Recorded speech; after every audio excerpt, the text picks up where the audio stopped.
Viewers all over the world, good morning, good afternoon, good evening, depending on your location.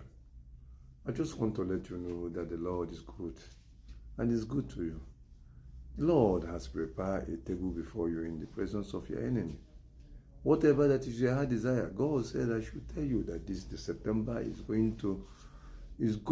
are going to testify and you are going to dance. Wherever you are, you can hear the sound of my voice. Distance is not a barrier. That child that you are looking for, God says He's going to give you that child. Just connect to Him. Commit into Him. He will bring it to pass. Wherever you are, God loves you. God loves your loved ones.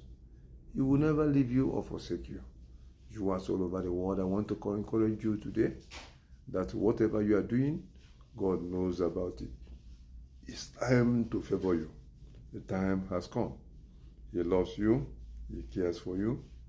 Keep on moving. Keep on pushing. Don't be tired.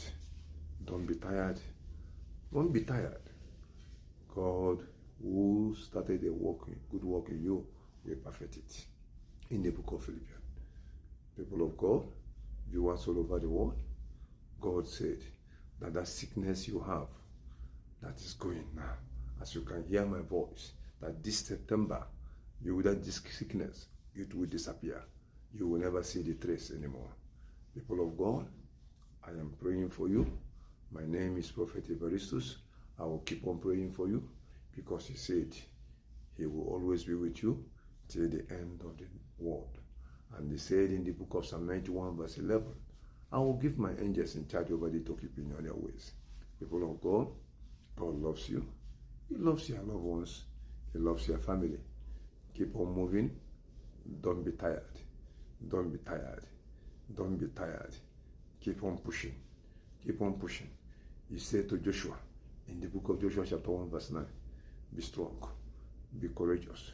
Do not be afraid. Do not be dismayed. For I am with you to deliver thee. Keep on moving. He said to Jeremiah, for I know the thought I had for you, the thought of peace, not of evil, to give you an expected end. In the book of Jeremiah chapter 29, verse 11. Be blessed and be favored. In Jesus' name, I pray. Shalom.